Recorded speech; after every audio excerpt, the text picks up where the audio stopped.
I never believed in aliens, not seriously anyway.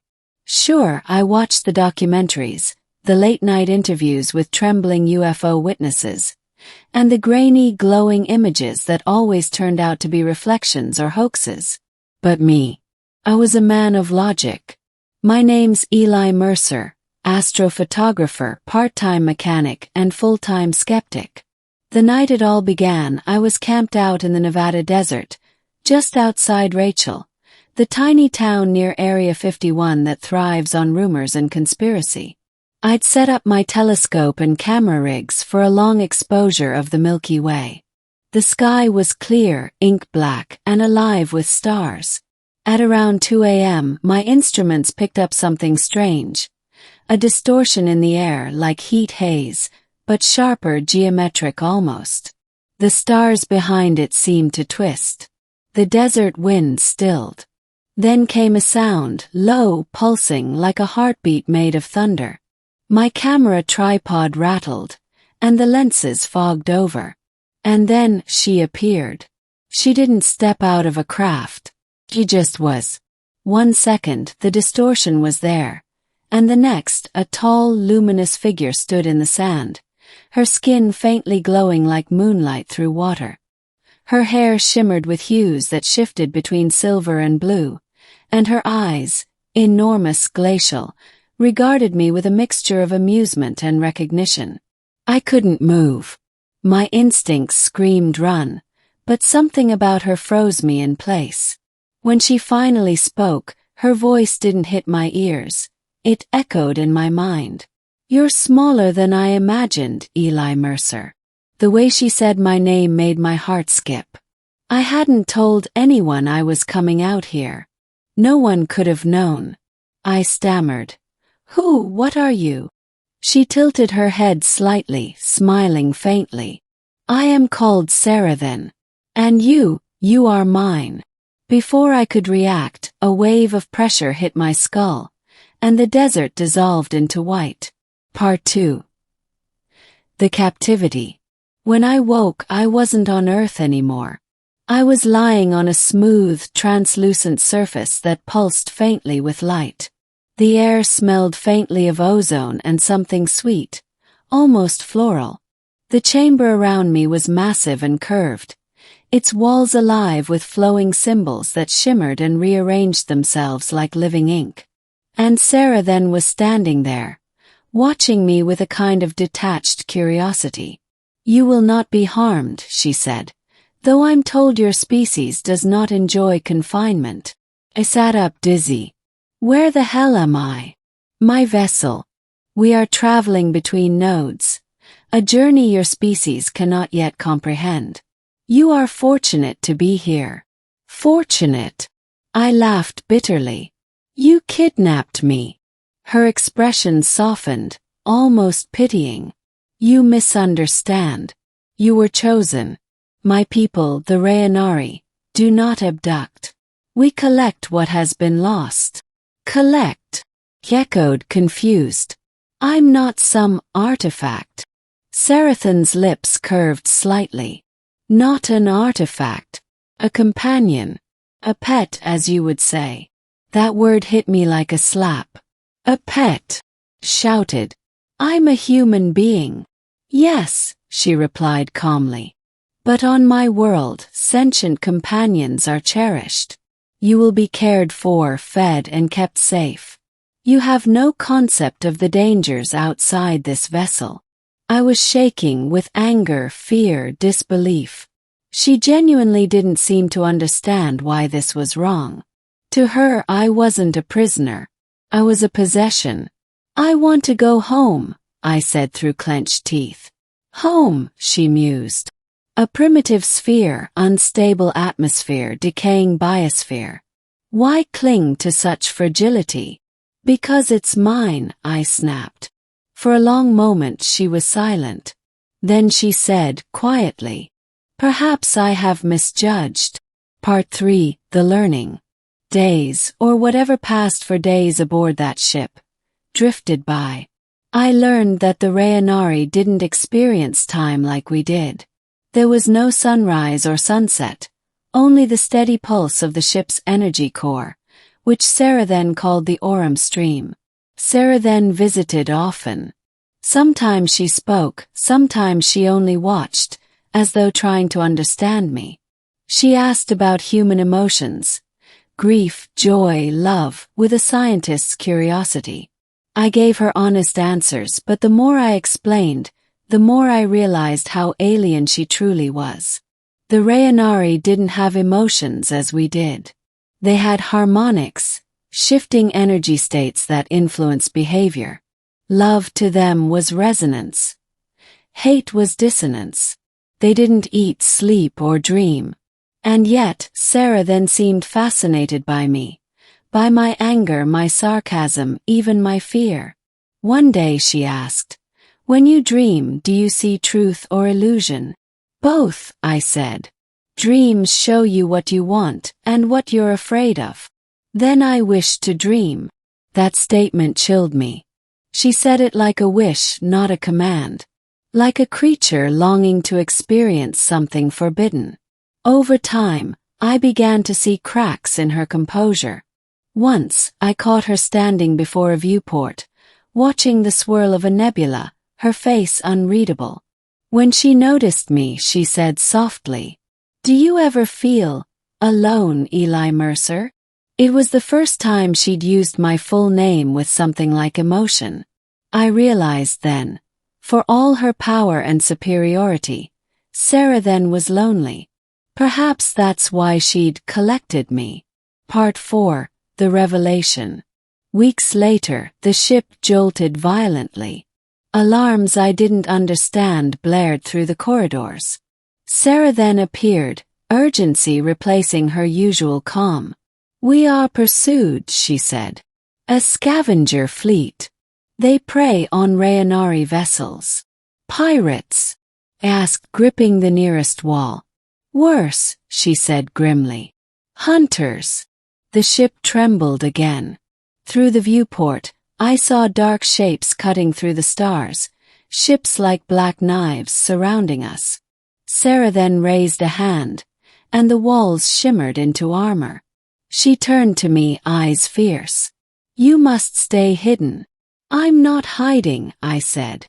"You said I was your pet, remember? Pets stay with their owners." That earned me a small, flickering smile. "You are more defiant than I anticipated." Before I could reply, the hull screamed, a sound that seemed to tear through my bones. The room filled with light, and suddenly we weren't alone. Figures materialized. Tall, insectoid beings with segmented armor and burning red eyes. The hunters. One of them spoke in a guttural hiss, pointing at me. "The human. Hand it over." Sarah then stepped forward. "No. You know the laws," the creature rasped. "Rayanari are forbidden to interfere with primitive species. You've broken the covenant." "He is under my protection," she said. "Then you will share his fate." They lunged. What followed was chaos. Flashes of light, waves of energy. Sarah then moved like lightning, her hands summoning spears of blue fire. The hunters retaliated with dark plasma that cracked the air. One beam grazed her side, she stumbled. I didn't think, I just moved. I grabbed a fallen weapon, an alien staff humming with energy, and swung at the nearest hunter. It struck the creature's chest, exploding in a burst of light. The shock threw me backward. When I came to, the chamber was wrecked. Smoke and sparks filled the air. The hunters were gone, scattered debris floating in the zero-gravity field. Sarah then was on the floor, bleeding light from the wound in her side. "Sarah then." I crawled to her. "Stay with me." She smiled weakly. "You fought for me. You saved my life first," I said. "No, I took it from you. But perhaps I can return it." She reached up and pressed her palm against my chest. I felt a surge of warmth flood through me, like sunlight in my veins. The world dissolved again. Part 5. The return. I woke up in the desert. My camera equipment was scattered around, untouched. The stars were still bright overhead, the same sky as before. It was as if no time had passed at all. But it had. My watch was dead, my phone battery melted. And when I looked in the mirror of my truck, I saw something impossible. Faint blue veins glowing beneath my skin, pulsing with a rhythm that wasn't mine. For days, I wandered between disbelief and denial. I tried to tell someone, but who would believe a man claiming to have been abducted by an alien who called him her pet? And yet at night I heard her voice. Eli Mercer, do not fear. You are part of the stream now. I started dreaming, vivid lucid dreams of places I'd never seen. Crystalline cities floating above oceans of starlight, vast beings of energy singing in harmonic tones. Sometimes I saw her standing among them, whole again, smiling. But the dreams began to change. One night I saw Earth, viewed from orbit, and a dark fleet moving toward it. The same ships that had attacked us. When I woke, my heart was pounding. My veins glowed brighter than ever. Part 6. The Awakening. By the third week I couldn't deny it anymore. I was changing. I could sense electrical currents, hear faint vibrations in metal, even feel when storms were coming. And worse, I could see fragments of other minds, thoughts flickering like static. I realized Sarah then hadn't just healed me. She'd left something inside me, a fragment of herself. Her energy, her essence, her harmonic. First it terrified me, but gradually I began to understand. I wasn't her pet anymore. I was her messenger. And then one night the sky split open. A ship descended, sleek, silver, and unlike any human craft. It hovered silently above the desert. A familiar voice filled my head. Eli Mercer. It is time. The ramp opened, and there she was. Sarah then, whole, radiant but changed. Her eyes held warmth now, not the cold detachment of before. You're alive, I whispered. In a sense, she replied. I was reborn through you. The Orem stream linked our energies. You are more than human now. What do you mean? The hunters are coming. Your world will not withstand them. But with what I gave you, you can awaken others. Harmonize their frequencies, prepare them. Prepare them for what? Yes. For the crossing. For the survival of your kind. She reached out a hand. Come with me. Help me protect what remains of your world. I hesitated. Earth, my home, flawed as it was, felt both infinitely small and impossibly precious. Could I leave it behind? Could I trust her again? But as I looked at her, I realized something had changed between us. I was no longer a pet, no longer a specimen. I was her equal, maybe even her bridge to humanity. I took her hand. Part 7. The Transformation. What followed defied language. The ship rose into the sky, and the earth fell away beneath us, shrinking into a marble of blue and white. I felt no fear, only awe. Sarah then guided me to a chamber filled with light. Inside, I saw thousands of crystalline pods, each one glowing with faint human silhouettes. What are these? Asked. Survivors, she said softly. Those who dreamed as you did. Those who were ready. She touched a console and the pods shimmered. I saw faces, men, women, children, all peaceful, asleep, their pulses matching the rhythm in my own veins. Your people's fate was sealed long ago, she continued. But perhaps, through you, they can begin again. I felt tears sting my eyes. You saved them. We saved them, she corrected. Harmony requires 2 notes. She turned to me, her expression serene. You are the first of your kind, Eli Mercer. The bridge between resonance and chaos. Guard this harmony well." Before I could respond, the chamber filled with a brilliant, rising tone, the hum of awakening. The pods began to open, one by one, bathing us in light. Part 8: The New Dawn. It's been 5 years since that night, at least by Earth's old measure of time. We orbit what was once the edge of our solar system, aboard the Rayanari vessel now shared by 2 species. Humanity is rebuilding, not with steel and greed, but with resonance. We've learned to feel the universe, not just measure it.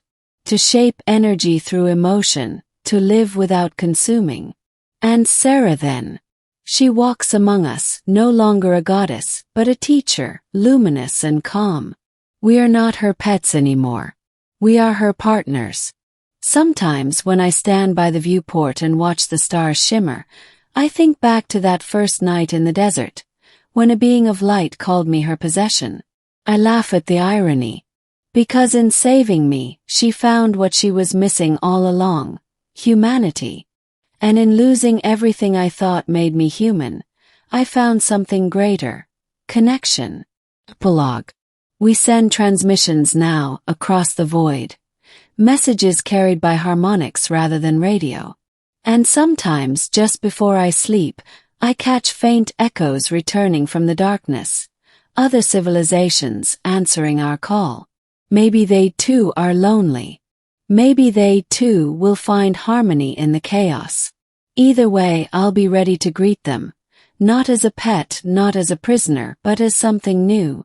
As Eli Mercer. The Bridge Between Worlds.